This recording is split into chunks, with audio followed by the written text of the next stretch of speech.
Assalamualaikum warahmatullahi wabarakatuh. Hari ini kita akan membahas tentang Artificial Neural Network atau biasanya kita kenal dengan ANN. Nah, di mana ANN ini merupakan sebuah metode dari kecerdasan buatan. Sebelum kita melanjutkan materinya, kita harus perkenalan terlebih dahulu. Perkenalkan, nama saya Aidi Safyan, NPM saya kelas Teknik Informatika C angkatan 2023. Matkul kecerdasan buatan. Nah, berikutlah tampil yang akan dibahas dalam beberapa pembahasan kali ini. Yang pertama, kita akan belajar tentang pengertian.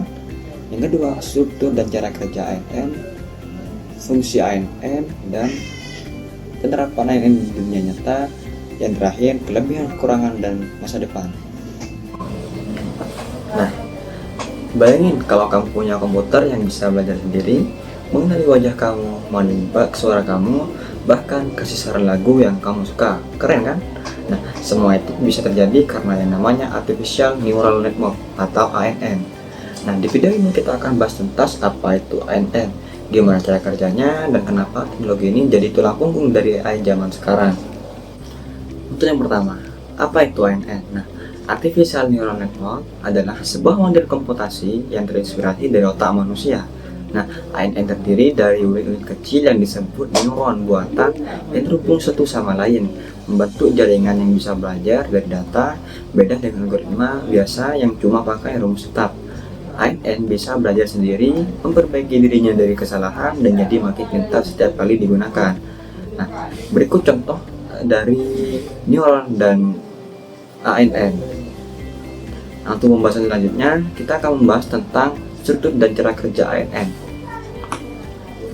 Nah, untuk yang pertama, struktur ANN yaitu ada input layer, hidden layer, dan output layer.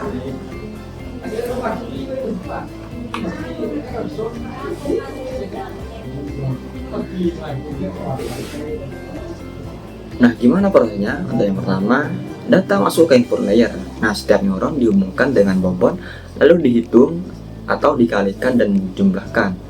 Nah, hasilnya dikirim ke fungsi aktivasi, lalu diteruskan ke neuron di layer berikutnya. Proses ini disebut forward pass.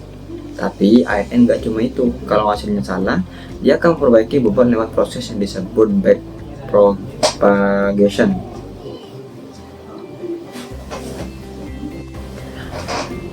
Untuk yang ketiga, fungsi aktivasi dan jenisnya. Di setiap neuron ada yang namanya fungsi aktivasi. Ini kayak saklar yang menentukan seberapa besar sinyal diteruskan. Nah, jenisnya ada beberapa jenis. Yang pertama, sigmoid, relu, dan tan. Sigmoid hasilnya antara 0 sampai 1, cocok buat probabilitas. Nah, untuk relu, cepat dan efisien, paling populer di deep learning.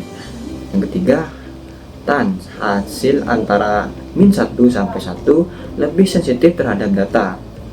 Nah, tanpa fungsi aktivasi, jaringan kita cuma jadi kalkulator besar, nggak ada kecerdasan di dalamnya. Nah, ini merupakan contoh dari beberapa fungsi aktivasi. Dari sigmoid, relu, dan tan, hakikatnya hampir sama pekerjaannya dan merupakan diagram akhir atau tampilan akhir ketika kita sudah mengerjakannya. Nah, untuk yang keempat, kita akan belajar tentang penerapan ANN di dunia nyata. ANN itu gak cuma teori loh, banyak banget penerapannya di kehidupan sehari-hari. Yang pertama, pengenalan wajah di smartphone. Nah, saat kamu buka HP pakai wajah, sistem ANN mendeteksi pola unik dari wajahmu dan mencocokkannya dengan data yang sudah disimpan.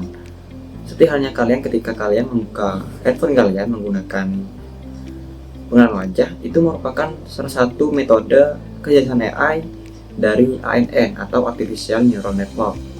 Terus yang kedua, rekomendasi film dan musik Netflix atau Spotify. ANN menganalisis kebiasaan nonton atau dengar musik kamu, lalu prediksi konten yang kemungkinan besar kamu sukai. Nah, kadang-kadang kita bingung nih, apa yang ada di pikiran kita cocok sama apa yang akan kita buka di suatu platform seperti YouTube, TikTok, musik, dan lain-lain sebagainya.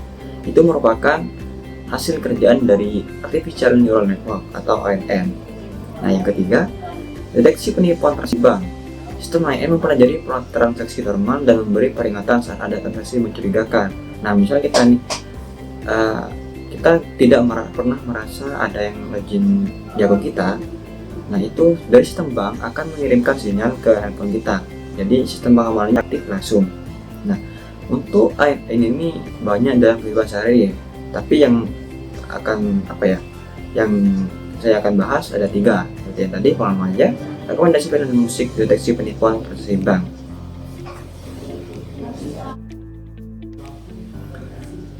Untuk yang terakhir, kita akan bahas tentang kelebihan, kekurangan, dan masa depan. Nah, kelebihan dari AIN bisa mempelajari pola kompleks dan fleksibel untuk berbagai jenis data. Tapi butuh data yang banyak banget, waktu penelitiannya bisa lama dan agak susah dijelaskan kenapa dia kasih hal itu.